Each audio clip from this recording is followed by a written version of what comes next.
¿Estamos listos para la palabra? La total depravación del ser humano es el título del mensaje.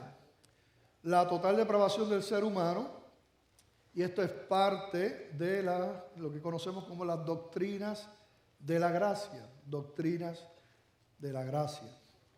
Y me gustaría comenzar orando al Señor. Vamos a orar.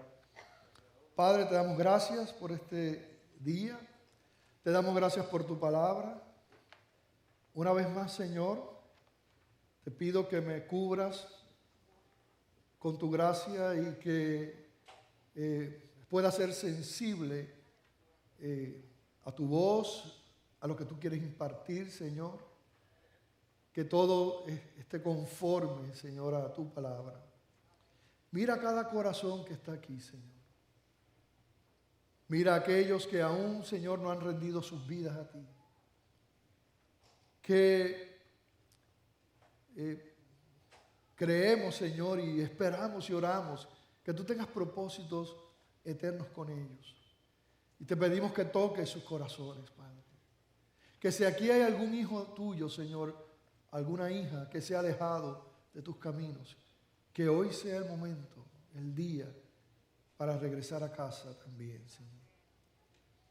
Y que nosotros, Señor, podamos conocer lo que dice tu palabra, la obra tuya en nosotros. Que podamos regocijarnos viendo lo que tú has hecho por nosotros, por gracia, por amor. En el nombre de Jesús. Amén. La total depravación del ser humano. Un pastor hace un llamado, luego de explicar el Evangelio, luego de presentar el mensaje de las buenas nuevas de salvación. Y digamos que en esa audiencia hay 20 personas que aún no conocen al Señor, que no son salvos, que aún no se han arrepentido y no han entregado sus vidas al Señor. Y escuchan el mensaje y de estas 20 personas, 5 responden al llamado.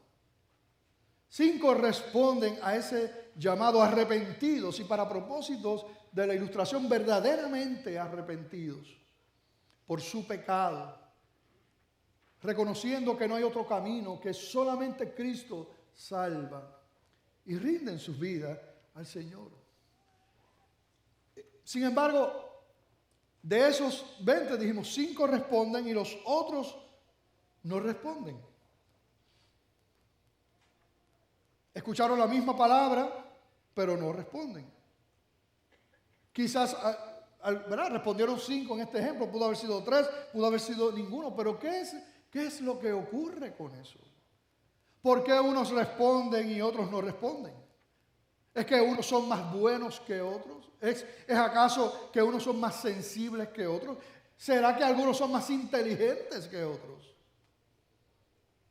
¿Por qué unos responden y por qué otros no? Nosotros vemos en la Escritura, en el libro de los Hechos, cómo el apóstol Pedro y Juan predican la palabra del Señor y primero vemos cómo 3,000 personas reciben la palabra y dice allí mismo que fueron bautizados 3,000 personas. Más adelante 5,000 varones oyeron la palabra y creyeron. No obstante, esos no eran todos los que oyeron.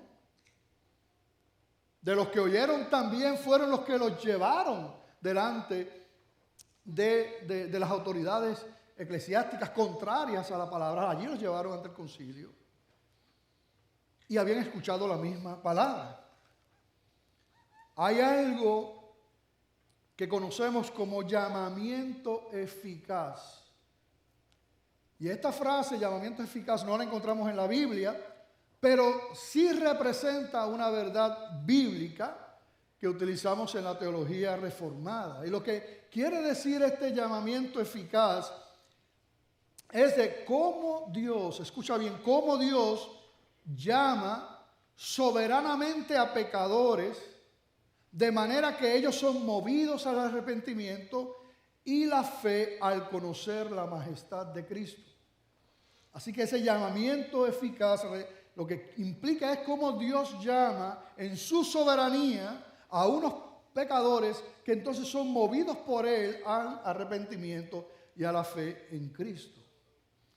Si nosotros leemos en 1 Corintios capítulo 1, versos 22 al 24, vamos a ver cómo aparecen estos llamados, implicando lo que hemos dicho sobre llamamiento eficaz. Primera de Corintios 1:22 dice la palabra, porque los judíos piden señales y los griegos buscan sabiduría. Mire, en ese contexto del primer siglo, lo que nos presenta aquí la palabra con relación a los judíos y los gentiles, implicaba que esa era la totalidad de la población.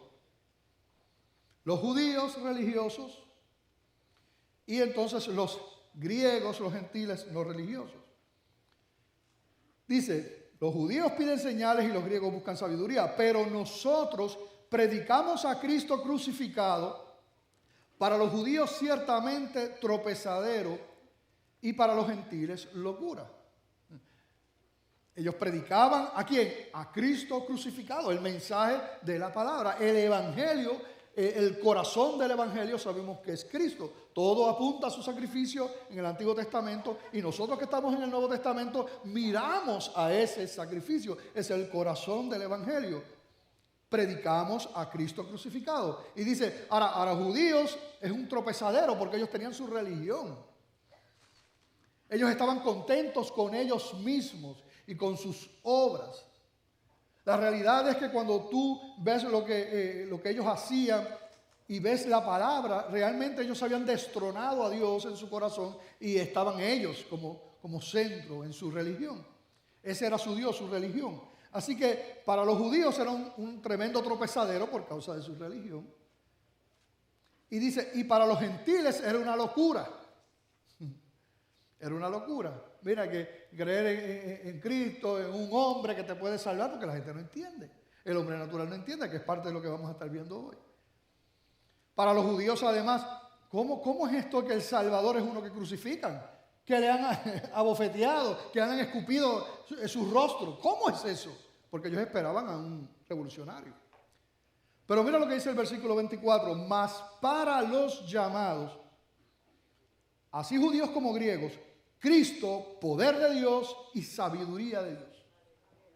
Cuando el Espíritu Santo llama, no importa si es un ateo, si es el más malo de toda la comunidad, de la escuela, de donde sea. No importa si es un alcohólico, un borracho, un maltratante, si es un fornicario, fornicaria, no importa, prostituta, no importa la condición que sea. Cuando el Espíritu Santo llama, hay una respuesta. Y ese llamamiento eficaz también lo conocemos como el llamado interno, que es el llamado que el Espíritu Santo hace al corazón. Nosotros como pastores, predicadores y tú como cristianos, cuando tú compartes tu fe, tú haces un llamado externo. Es el llamado que sale de nuestra boca, nuestras palabras, tú haces un llamado. Y la Biblia habla también de ese llamado, que es diferente al llamado interno. Te estoy hablando del externo. En Mateo 22:14, Jesucristo dijo, porque muchos son llamados, ¿y qué? Y pocos escogidos. Así que este llamado no se refiere al mismo llamado. Este llamado se refiere al llamado que nosotros hacemos externamente. Y ese llamado que hacemos externamente sí puede ser rechazado. Pero cuando el Espíritu Santo llama a un corazón, ese llamado es irresistible. Él toca el corazón. No, si el Espíritu Santo llama, no habrá escapatoria. Y gloria a Dios por eso. No hay escapatoria. Tú puedes huir. Tú puedes tratar de huir. Tú puedes correr, pero ¿qué va a pasar? Él te va a alcanzar. No importa cuán duro sea el corazón, de hecho, de piedra, implicando lo que vamos a ver, un corazón que espiritualmente está muerto. Muerto. No importa esa condición, cuando el Espíritu Santo toca, Él toca. Yo recuerdo cuando yo vine a la iglesia, yo le he hecho este cuento anteriormente, pero yo recuerdo cuando vine por primera vez a una iglesia protestante, reformada, cristiana, fue a esta. hace 35 años. Y recuerdo que cuando entré, me senté en lo último. Mi mamá, que fue la que me obligó a venir. ¿Cuántos vinieron obligados en algún momento? Okay. No se atreven a decir. Vine obligado, pero pues, por amor y obligado. Pero llegué con esta mentalidad y entré por ahí, los aleluyas, son unos ignorantes. Y los pastores, todos son un chorro de pillos. Eso está en mi mente. Y cuando vi al pastor así, ¿verdad? Engabanado, con su traje y eso, como estoy yo hoy día, Dios mío.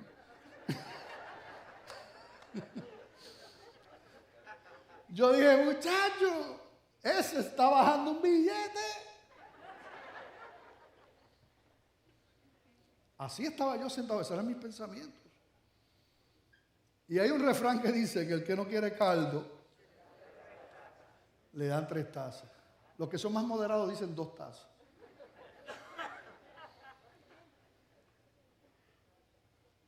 Pero es tremendo porque esto que te voy a contar muestra cómo, o sea, es que para el Señor nada es imposible. Cuando Él decide dar vida, da vida y punto. Y no importa en la condición que tú te encuentres, no importa lo que tú hayas hecho, cuando Él decide, ya está hecho. Y yo digo que el Señor hasta, ¿verdad? Y esto yo lo he escuchado y uno lo piensa, ¿verdad? Que el Señor tiene como que su sentido del humor, que lo tiene, ¿verdad? Señor, pero porque ese día que yo llego con esos pensamientos a la iglesia por primera vez, el pastor hizo un llamado que yo nunca en 35 años he escuchado otra vez. Un llamado económico. Porque en ese tiempo que yo llegué fue en el 1986 a Tuqui. Y estábamos precisamente unos meses, nos mudamos para acá. Así que estaba en ese tiempo de la construcción de este templo y todavía se estaban, imagínate, esto era una fábrica, ya ustedes saben cómo era eso. Y ese día que yo voy pensando que si los pastores son pillos, que si esto, que si los... Ese día el pastor levanta una ofrenda que yo les vuelvo y les repito, nunca más he escuchado en 35 años.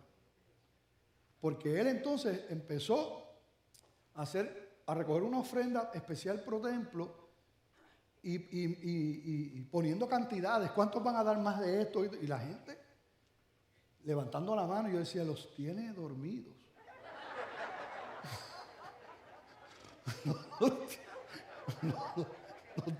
Los tiene chocados.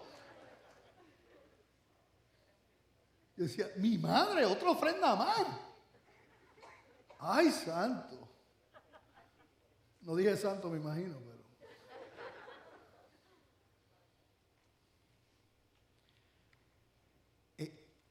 Esos eran mis pensamientos.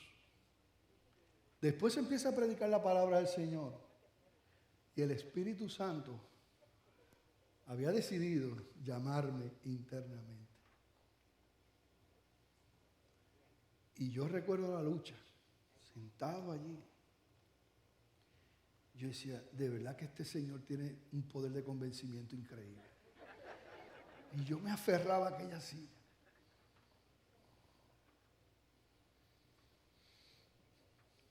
Pero ustedes saben que cuando el Señor ha dicho, ya es ya. Y aunque luchamos a veces, entre comillas, damos gracias a Dios por su obstinado amor. Aleluya. Por ese amor que persiste. Pero no solamente eso, sino que nadie puede decir que no. Y eso es lo que vamos a estar hablando hoy también. Mira qué maravilloso lo que dice Romanos 8, 29 y 30.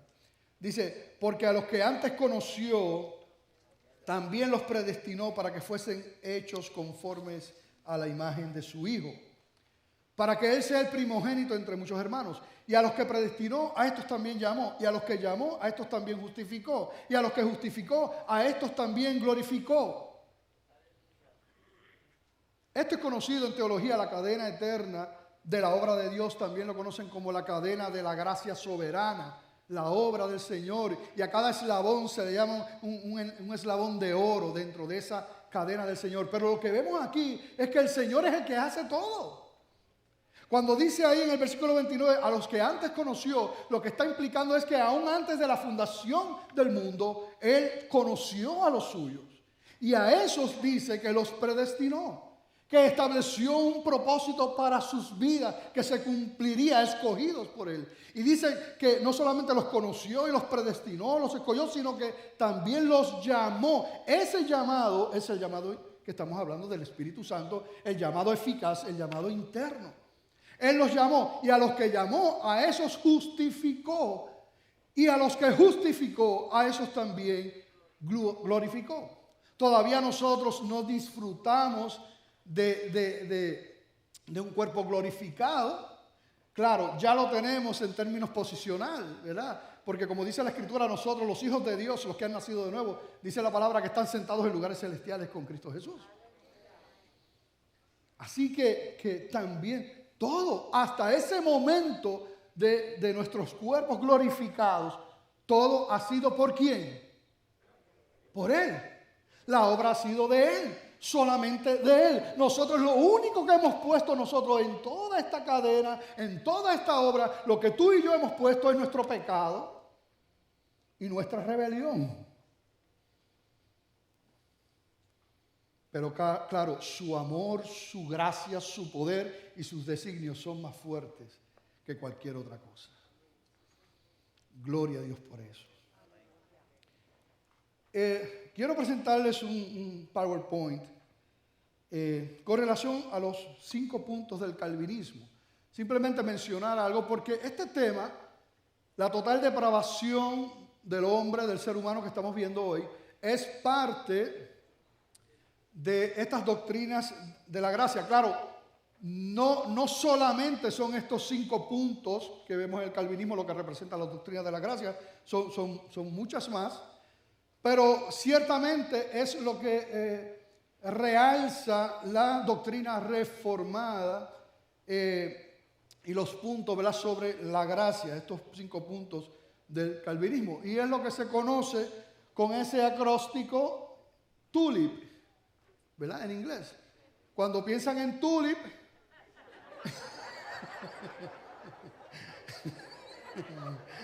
chacho, yo no sé en otros países, pero aquí pensamos en jamonilla. Pero no es jamonilla, ¿ok? Así se conoce desde siglos. Tulip. Y entonces, ¿de qué estamos hablando? La T, la depravación total, la total depravación del ser humano, que es el tema dentro de las doctrinas de la gracia que estamos discutiendo hoy. El segundo es la elección incondicional, es la doctrina, ¿verdad?, que establece que es el Señor el que escoge, que escogió a unos, ¿verdad?, para salvación desde antes de la fundación del mundo. Y cada uno de estos temas los podemos, ¿verdad?, desarrollar, porque en cada uno podemos estar semanas y más hablando sobre ellos. La L, la expiación limitada. ¿Qué quiere decir esto? Pues que Cristo en la cruz del Calvario no murió por toda la humanidad. Y esto choca, ¿verdad? Todo lo que vamos a hablar hoy choca con lo que generalmente se escucha o hemos aprendido o hemos escuchado sin haber ido a la palabra verdaderamente y escudriñado. Choca con eso. La expiación limitada, porque creemos que Cristo murió en la cruz por todo el mundo. Pero es que si nosotros analizamos, y no yendo a los versículos porque no nos da el tiempo, pero analiza esto. Cristo en la cruz del Calvario tomó los pecados de los suyos y los perdonó todos. ¿Verdad que sí? ¿Se le quedó alguno sin perdonar a Cristo? Perdonó todos los pecados, dice Colosenses 2:13 en adelante, después lo puede buscar. Todos los pecados los perdonó en la cruz. Si Cristo perdonó los pecados de toda la humanidad, ¿qué pasaría con toda la humanidad? Sería salva. Porque todos los pecados, ese evento de Cristo fue una sola vez y para siempre, dice Hebreos capítulo 10, versículo 14. Así que si Cristo perdonó los pecados de toda la humanidad, entonces la salvación es algo universal, que es un movimiento, ¿verdad? El universalismo. Todo el mundo entonces es salvo porque Él perdonó todos los pecados. Pero eso no es lo que nosotros vemos en la Escritura. Y ustedes saben que eso no es así. Así que Cristo murió en aquella cruz y pagó el precio de los suyos, de los que Él escogió, como dice la palabra, desde antes de la fundación del mundo.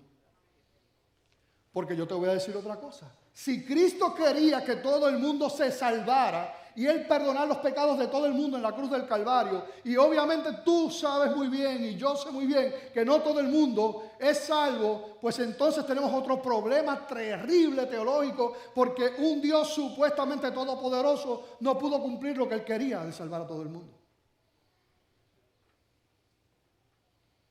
Pero eso no es lo que dice la Biblia. Él escogió a los que antes conoció, a esos predestinó, a esos llamó, a esos justificó y a esos glorificó. Es lo que dice la palabra. Y esas son las doctrinas de la gracia. Y humanamente hablando hay una resistencia, porque nosotros estamos acostumbrados a hacer las cosas, que todo depende de nosotros. Así hemos crecido. Recibimos algo dependiendo de nuestras obras. Y ese sistema de hacer obras para entonces obtener algo es lo que está ya prácticamente intrínsecamente en nosotros. Hemos crecido así desde chiquito. Si sacas buenas notas, esto es lo que te voy a dar. Y así crecemos en ese sistema. Por eso chocamos tanto con las doctrinas de la gracia. Porque en la gracia Él lo hace todo. Y la gloria es toda para Él. Cuando hablamos de gracia, sabemos que esa palabra lo que implica es un regalo, es un favor totalmente inmerecido. Si fuera merecido, ya no es un regalo. ¿Es o no es? Cuando hablamos de gracia es totalmente inmerecido. Es un regalo de parte del Señor. Y todo ese proceso, como hemos visto, de principio a fin, la obra entera la hace Dios. Y la hace sin la intervención del hombre, como hemos visto en la palabra. Por eso es que nosotros cuando vemos estas verdades en la Escritura, nos gozamos. Yo me gozo, porque yo digo, Señor, gracias. Porque yo era un pecador, estaba perdido, pero tú fuiste bueno. Y en tu soberanía, porque no es por cosas que yo hubiera hecho, hubiera pensado, no, en tu soberanía me escogiste. Nunca vamos a saber, por lo menos yo les puedo decir, yo nunca voy a saber por qué Él me escogió. Yo sí te puedo decir, y sí yo sé todas las razones por las que Él no debió escogerme. Pero Él lo hizo como lo hace con los suyos, como lo hizo contigo, si tú eres un hijo de Dios. Por eso cuando entendemos las doctrinas de la gracia nos gozamos. Aplasta nuestra humanidad, pero exalta la gloria de Dios. Esto choca con el humanismo, porque el hombre siempre quiere ser el que hace. De hecho, lo escuchamos, los que no entienden lo que dice la palabra con relación a esto, piensan que son ellos los que llegan a Dios. Piensan que son ellos los que buscan a Dios. Y a veces hemos escuchado testimonios, como nuestro pastor nos ha contado, que cuando tú lo escuchas, definitivamente tú tendrás que decir, gloria a ti, no gloria a Dios, gloria a ti. No, porque hermano, yo era un pecador y entonces decidí buscar al Señor. Yo dije, basta ya. Ahora voy a ser tremendo y voy a buscar a Dios. Eso no es lo que dice la Biblia. La Biblia dice que no hay quien busque a Dios. No hay ni siquiera uno. La Biblia dice que si nosotros podemos hoy responder y decir, Dios te amo, es únicamente porque Él nos amó primero. Y si Dios no te hubiera amado primero, no podríamos responder a Él.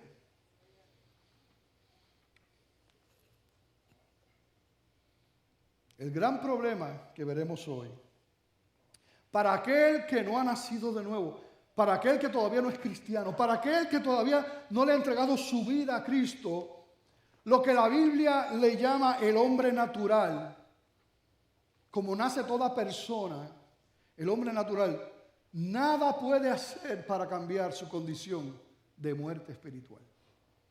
Nada. Pero si voy a la iglesia, no, nada puede hacer. Si el Espíritu Santo no hace la obra, nosotros no podemos cambiar esa realidad de la muerte espiritual. Y todas estas doctrinas de la gracia, que algunos dicen, no, yo creo en 2 de los 5 puntos, yo creo en 1 de los 5 puntos, yo creo en 3 de los 5 puntos, yo creo en 4 de los 5 puntos. La realidad que el problema está en que nosotros no podemos entender cuán muertos nosotros estamos por causa del pecado. No podemos entender eso. Y según nos creemos que no somos tan malos, también nos creemos que no estamos tan muertos. Pero estamos bien muertos sin Cristo. No para los cristianos. Estamos hablando de los que todavía no han conocido al Señor. La condición natural. Solo Dios puede darle vida a un corazón muerto, duro, de piedra. Solo Dios puede hacer que un corazón pueda latir espiritualmente hablando. Compartí con el primer culto y recordaba que quizás hacía un drama que recuerdo a Hugo, él siempre lo hacía del corazón. Y entonces él hacía, como que sacaba el corazón y empezaba.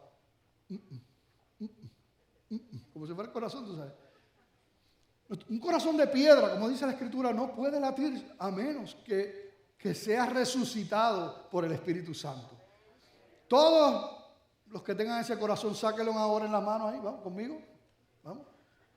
Y hagan esto, vamos a ver. Ok. Algunos obedientes, otros son desobedientes, pues. Añadieron, ¿ves? Por eso es que no pueden ser salvos por su propia justicia. Por eso es. ¿A qué nos referimos con la total depravación del ser humano, del hombre? Porque este término ha traído confusión también. Porque depravación total es como que todo, absolutamente todo es malo, no hay bien. Pero la realidad es que más bien podríamos llamar, para evitar esa confusión, en vez de total depravación del ser humano, decir que el estado natural de muerte espiritual de todo ser humano. Y eso lo vemos en la Biblia. El Señor en Lucas 11:13 dice, pues si vosotros siendo malos sabéis dar buenas dádivas, en Lucas 11:13, pues si vosotros siendo malos sabéis dar buenas dádivas a vuestros hijos, ¿cuánto más vuestro Padre Celestial dará el Espíritu Santo a los que se lo pidan? Pero entonces lo que quiero es la primera parte, sabéis dar buenas, ustedes siendo malos, dice el Señor Jesucristo, saben dar buenas dádivas a vuestros hijos. Así que, más bien cuando hablamos una vez más, de total depravación, nos referimos a la incapacidad que tiene el hombre de darse vida a sí mismo, vida espiritual. Está muerto espiritualmente. Y eso es lo que tenemos que entender. Y para ellos, ¿cuándo fue que el hombre adquiere esa condición de muerte espiritual?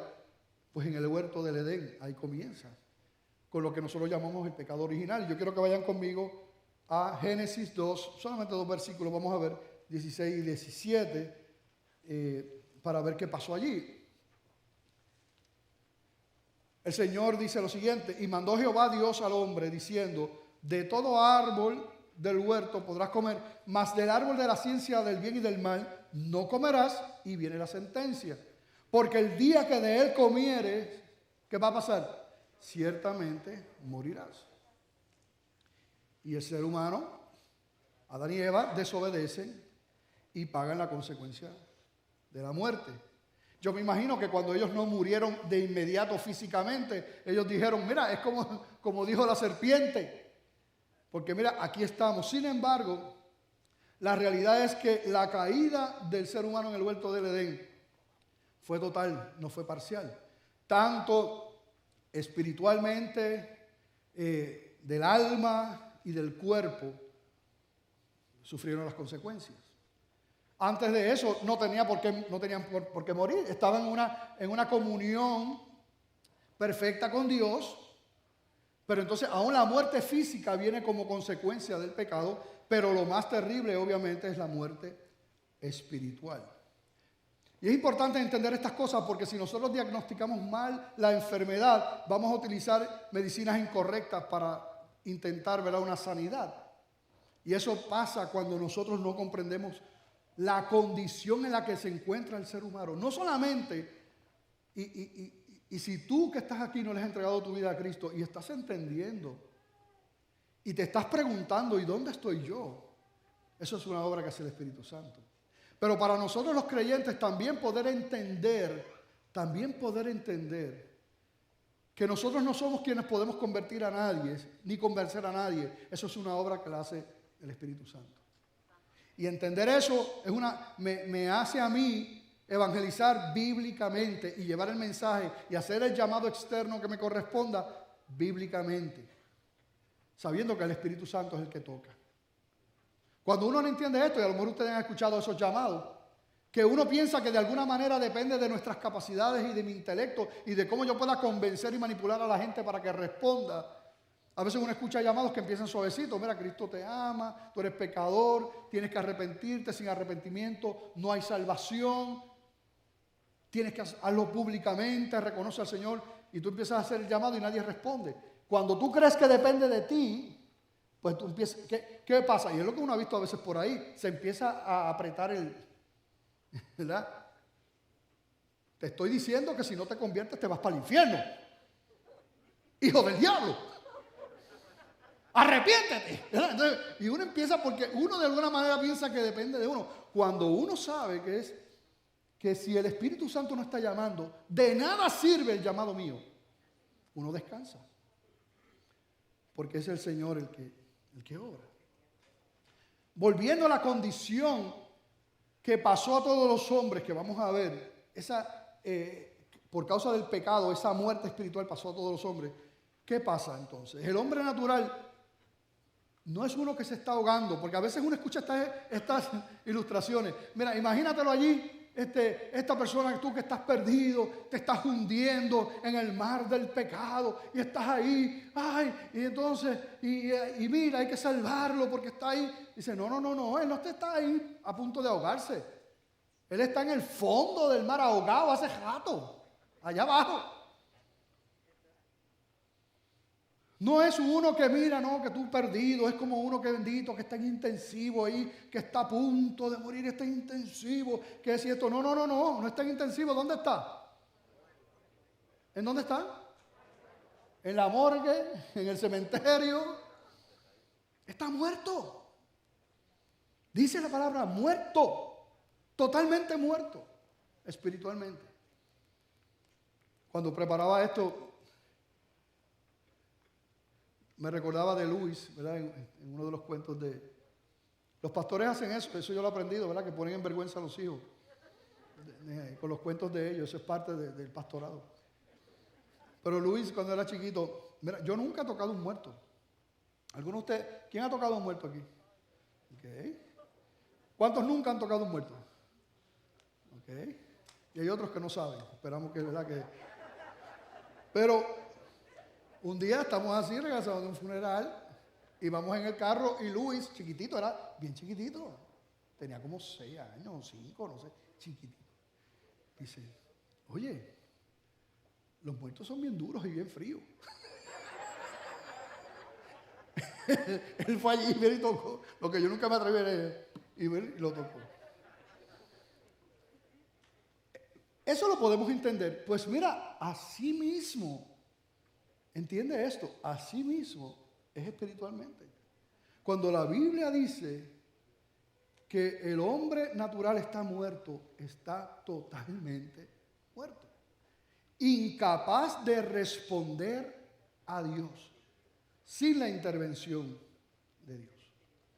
Y dice la palabra que por causa de ese pecado de Adán, no es que el pecado de Adán nos pasó a nosotros, sino que la consecuencia del pecado de Adán, esa muerte espiritual, esa naturaleza caída pasó a todos los hombres, y es lo que nosotros leemos en Romanos 5:12, y vamos a verlo en este momento. Estamos yendo por la palabra, Romanos 5:12. Por tanto, como el pecado entró en el mundo por un hombre, ¿quién fue ese hombre? Adán. Y por el pecado la muerte, que es la consecuencia, así la muerte, ¿qué pasó? Pasó a todos los hombres por cuanto todos pecaron.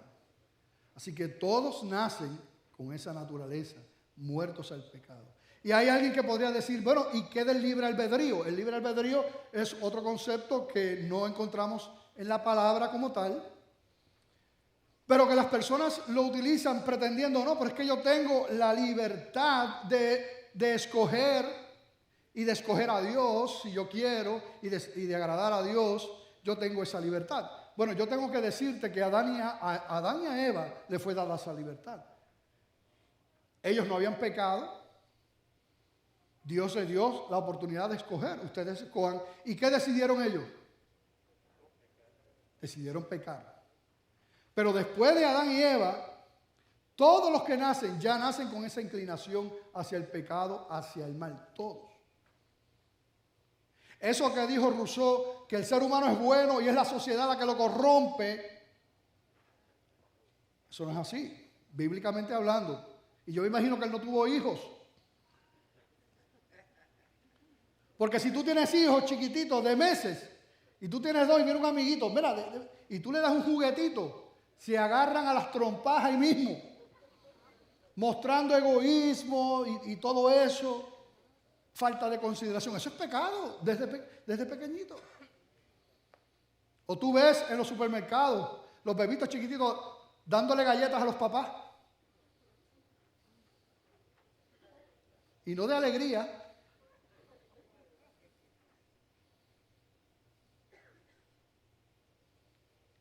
No hay tal libertad. La gente a veces confunde, pero somos entonces marionetas. No, tú puedes escoger muchísimas cosas. ¿Quieres Pepsi Cola? ¿Quieres Coca-Cola? Está bien. ¿Quieres un guarapo de caña? Va a estar difícil. Tú puedes escoger. Pero no hablamos de eso. Cuando hablamos de libre albedrío, hablamos de la capacidad de escoger a Dios, escoger agradar a Dios, escoger disfrutar de las bendiciones espirituales del Señor. Y el hombre natural no puede, no tiene la capacidad para eso.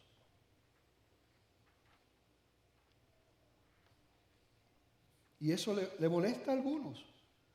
A mí no me molesta, a mí me da un canto de gozo. Yo, gracias Señor, porque yo sé que si no hubiera sido así, ¿dónde estaría yo? Pero fue allí y allí me atrapó el Señor y me hizo una llave ahí. Tú eres mío, aleluya.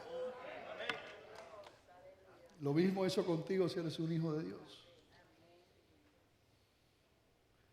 Los que no entienden esto se molestan.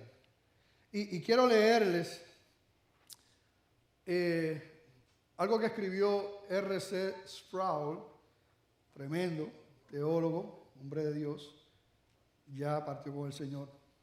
Pero hablándole a aquellos que piensan distinto, que creen que el hombre es el que escoge a Dios, que el hombre tiene la capacidad de escoger a Dios.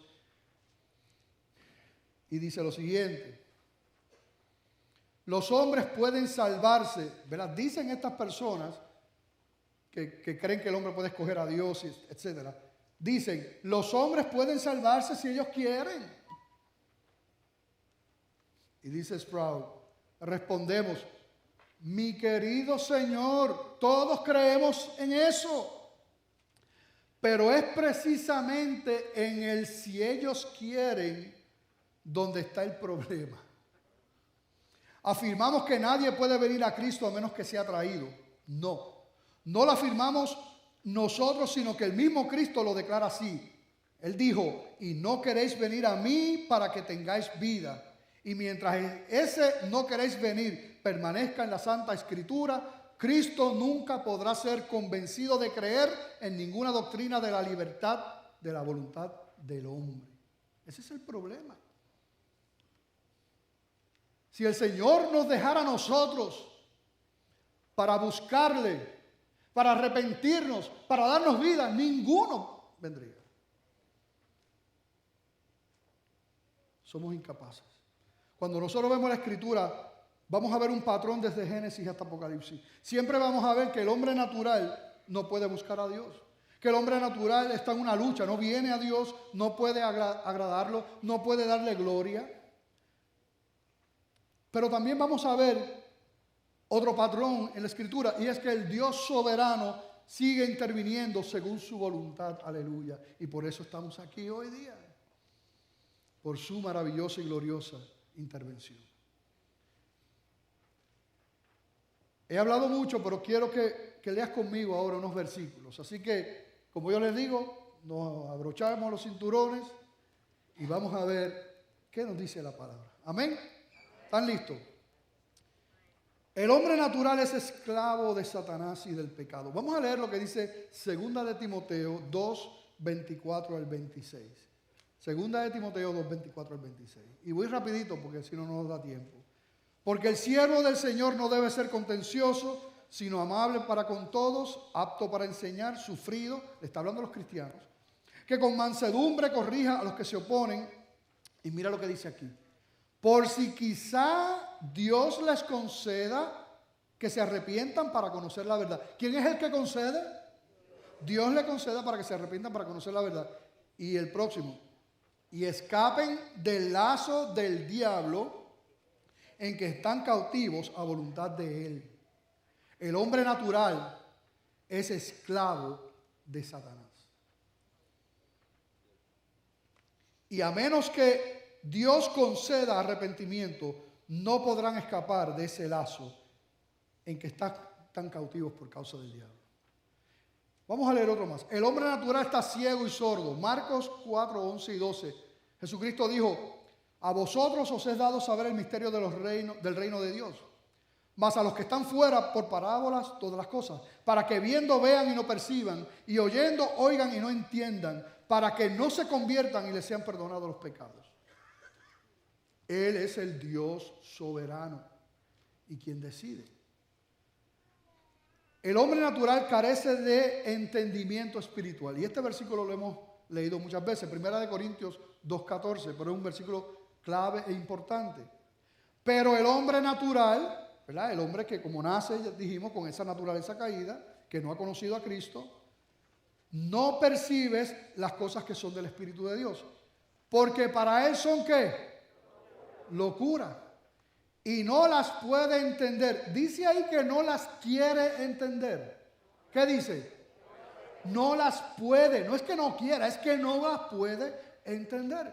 Porque se han de discernir espiritualmente. ¿Y qué pasa con el hombre natural espiritualmente? ¿Cómo está?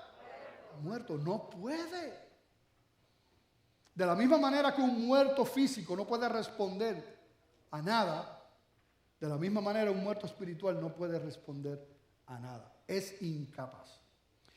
El hombre natural es intrínsecamente pecaminoso, es parte, ¿verdad?, de su naturaleza, como estamos diciendo. El salmista decía en el 51:5: he aquí en maldad he sido formado y en pecado me concibió mi madre. Desde ahí, desde el principio. Dios es el que concede el creer. Vamos a ver Filipenses 1:29. ¿Verdad qué tremendo? ¿Están conmigo? ¿Verdad que sí? Esto es importante. Estamos en la palabra. Filipenses 1:29. Porque a vosotros os es concedido a causa de Cristo. Poco a poco os es concedido a causa de Cristo. No solo que creáis en Él, sino también que padezcáis por Él. Pero en este caso lo que nos llama la atención, queremos llamar la atención, que es concedido por causa de Cristo el que creamos en Él. Dios es el que da la fe salvadora. Efesios 2, 8 y 9. Dice la palabra: porque por gracia sois salvos por medio de la fe, y esto no de vosotros, pues es un don de Dios. Vamos con calma. Por gracia, un regalo, un favor inmerecido, ustedes son salvos por medio de la fe. Alguno podría decir: no, tú ves que es por medio de la fe, yo tuve fe. No. Lee, dice: aún esa fe no es tuya. También es un regalo de Dios. ¿Por qué? Porque tú estabas muerto espiritualmente. Y después el versículo 9 como que te reafirma lo que está diciendo: no por obras para que nadie se gloríe. Porque si tú has respondido al Señor, fuiste tú el que por tu fe, no la fe que Dios te dio, no, por tu fe, por tu propia justicia, por tus obras, tú escogiste a Dios, pues entonces la gloria no es para Dios, la gloria es para ti. Por eso es que la palabra es tan tremenda. No por obras para que nadie se gloríe. Nadie puede pararse delante del tribunal de Cristo y decir, aquí estoy yo porque yo te escogí, porque yo creí en ti. Por eso es que hay un montón de canciones que a mí no me gustan. Porque muchas canciones cristianas usted analiza y el centro es el hombre. La gloria es para el hombre y no para Dios. Dios es el que comienza la obra. Vamos a ver, mira, Filipenses 1:6. Filipenses 1:6 dice, y fíjate, este versículo casi nunca lo utilizamos para esto, pero también está aquí. Dice, estando persuadido de esto, que el que comenzó en vosotros la buena obra, la perfeccionará hasta el día de Jesucristo. Y siempre damos énfasis, ¿verdad?, que Él la va a completar, que Él la va a perfeccionar. Pero en este día, mira lo que dice, el que comenzó la buena obra. ¿Quién comenzó la buena obra? Jesucristo. Hermano, ¿tú estás entendiendo eso? Que tú eres de Él. Si tú eres cristiano, tú eres de Él. Que Él comenzó su obra en ti. Y ese versículo termina, mira, nada te va a separar de mí. Voy a completar la obra. Los hijos de Dios son engendrados únicamente por la voluntad de Dios. Vamos a leer Juan 1, 12 y 13. Juan 1, 12 y 13. Mas a todos los que le recibieron, a los que creen en su nombre, les dio la potestad, les dio potestad de ser hechos hijos de Dios. Casi siempre leemos ese, damos énfasis en ese, que los que recibieron a Cristo son hijos de Dios. Pero hoy es muy importante este versículo 13. Dice, los cuales no son engendrados, no, la vida, el producto de la vida, no son engendrados de sangre, ni de voluntad de carne de los hombres, ni de voluntad de varón, sino ¿de quién? De Dios. Los que le han recibido, los que han creído y ahora han sido hechos hijos de Dios, no fueron engendrados por ellos mismos, ni por hombre, ni por nadie, sino fueron engendrados por Dios. Aleluya. ¿Pueden los muertos resucitarse a sí mismos? ¿Pueden los esclavos liberarse a sí mismos? ¿Pueden los ciegos darse vista a sí mismos y los sordos oír?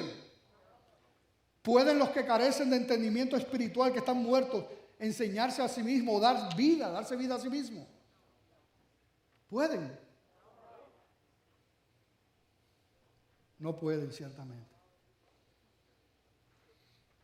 Job, en Job 14:4, lo expresa de esta manera. ¿Quién hará limpio a lo inmundo? Pregunta Job, y él mismo responde, nadie. Nadie.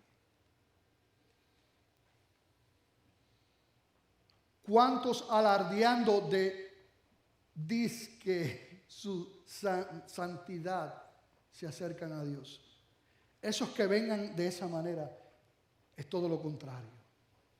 Están bien lejos de la santidad de Dios.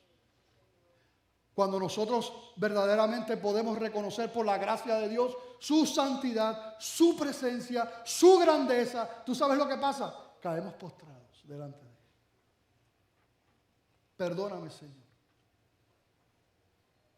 Sé propicio a mí que soy pecador. Mira qué tremendo este pasaje de Jeremías 13:23. Del mismo modo el profeta Jeremías pregunta, ¿mudará el etíope su piel? ¿Verdad? Porque es pues la raza en Etiopía, me imagino trigueñito, lo que sea. ¿Mudará el etíope su piel y el leopardo sus manchas? Y concluye, así también podréis vosotros hacer bien estando habituados a hacer mal. Puedes cambiar, en otras palabras, está diciendo el profeta, ¿puedes cambiar tu naturaleza? Hay un pasaje que es el pasaje, ¿verdad?, contundente con relación a nuestra naturaleza caída. Es Efesios capítulo 2. Vamos a leer del 1 al 3. Pero no quería comenzar con ese, pero sí lo vamos a incluir. Efesios 2, del 1 al 3. Y Él os dio vida a vosotros. ¿Quién es Él? Cristo Dios, ¿verdad? Os dio vida a vosotros cuando estabais, ¿cómo estabais? Muertos en vuestros delitos y pecados, en los cuales anduvisteis en otro tiempo, siguiendo la corriente de este mundo, conforme al príncipe de la potestad del aire, ese es Satanás, el espíritu que ahora opera en los hijos de desobediencia, entre los cuales también todos nosotros vivimos en otro tiempo en los deseos de nuestra carne, haciendo la voluntad de la carne y los pensamientos, y éramos, ¿qué? ¿Éramos qué? Por naturaleza, hijos de ira, lo mismo que los demás. ¿Está claro eso ahí? ¿Quién dio vida? Él. ¿Y cuándo lo hizo? Cuando aún estábamos muertos, Él nos dio vida. Y cuando Él da vida, entonces es que podemos, wow, soy pecador. Cristo me amó. ¿Qué yo estoy haciendo? ¿Cómo yo estoy caminando de esa manera? Por causa de la obra de Él. En una radiografía del hombre natural tremenda, Romanos 3, del 10 en adelante, el apóstol Pablo nos retrata a ese hombre natural. Como está escrito, no hay justo ni aun uno, no hay quien entienda, no hay quien busque a Dios. Todos se desviaron, a una se hicieron inútiles. No hay quien haga lo bueno, no hay ni siquiera uno. Sepulcro abierto su garganta, con su lengua engañan. Veneno de áspides hay debajo de sus labios. Su boca está llena de maldición y de amargura. Sus pies se apresuran para derramar sangre. Quebranto y desventura hay en sus caminos. Y no conocieron camino de paz. No hay temor de Dios delante de sus ojos. La religión no puede salvarte, tampoco. Cuando Jesucristo está hablando con un líder religioso, con Nicodemo, allí en Juan 3:3, es importante, es que quiero, ¿verdad?, que sigamos ahí la palabra. Mira, Juan 3:3, en esa conversación, él era un líder religioso, pero no había nacido de nuevo. Dice, respondiendo Jesús le dijo, de cierto te digo, que el que no naciera de nuevo no puede ver el reino de Dios. Nicodemo le dijo, ¿cómo puede un hombre nacer siendo viejo? ¿Puede acaso entrar por segunda vez en el vientre de su madre y nacer? Respondiendo Jesús, de cierto te digo, que el que no naciera del agua y del espíritu, y esa palabra espíritu, ¿con qué letra E comienza? ¿Mayúscula o minúscula? Mayúscula, está hablando del espíritu. El que no naciera del agua y del Espíritu Santo no puede entrar en el reino de Dios.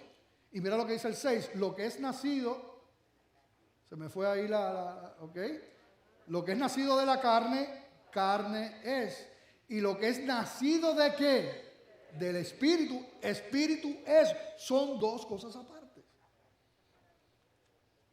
No te maravilles que te dijo que es necesario nacer de nuevo. El viento sopla de donde quiere y oye su sonido, mas ni sabe de dónde viene ni a dónde va. Así es todo aquel que es nacido del Espíritu. Aleluya, gloria a Dios. Uno dice, wow, pero este mensaje, ¿cómo alguien puede responder? ¿Habrá alguien que responda? Bueno, esta es palabra del Señor. Al fin y al cabo es el Espíritu Santo el que converse. Y yo no sé cómo eso pasa. Porque, bueno, así como dice aquí, el Espíritu, como Él quiere, Él puede hacer. Y Él hace para su gloria. Aleluya. Y hay muchos otros argumentos que podríamos hablar, pero no tenemos tiempo. Voy a leer algunos versículos sueltos. Juan 5:21. Dice la palabra, porque como el Padre levanta a los muertos y les da vida, así también el Hijo a los que quiere da vida. Juan 6:44, ninguno puede venir a mí si el Padre que me envió no le trajere, y yo les resucitaré en el día postrero.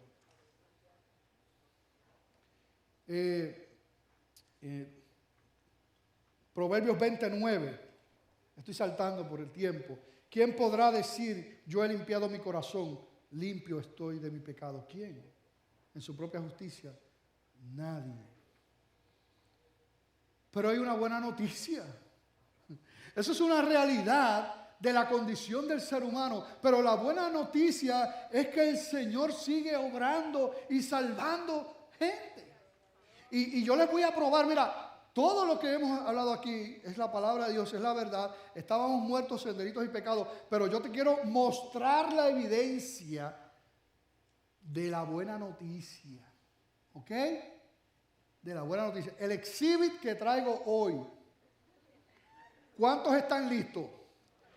Pues ahora mismo el exhibit es este. Todo aquel que ha nacido de nuevo, que ha conocido al Señor, póngase de pie, levante las manos, todo el que ha nacido de nuevo, y diga gloria a Dios, aleluya, santo es el Señor, Él es bueno, Él me salvó, Él me redimió, Él me levantó, aleluya, gloria a Dios.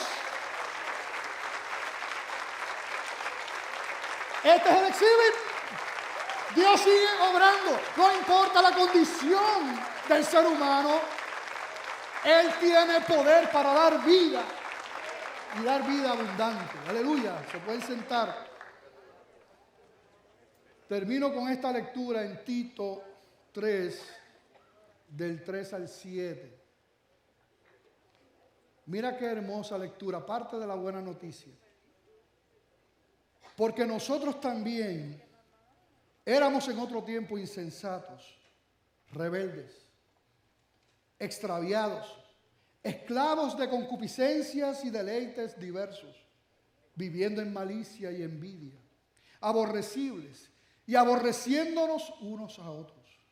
Pero cuando se manifestó la bondad de Dios nuestro Salvador y su amor para con los hombres, nos salvó. No por obras de justicia que nosotros hubiéramos hecho, sino por su misericordia, por el lavamiento de la regeneración y por la renovación en el Espíritu Santo, el cual derramó en nosotros abundantemente por Jesucristo nuestro Salvador, para que justificados por su gracia viniésemos a ser herederos conforme a la esperanza de la vida eterna. Gloria a Dios. ¿No lo tienes ahí? No. Qué maravillosa verdad. En una ocasión, con lo aparentemente difícil de la salvación, los apóstoles dijeron, pero ¿quién pues podrá ser salvo? Y Jesucristo les dice, lo que es imposible para los hombres es posible para Dios. Aleluya.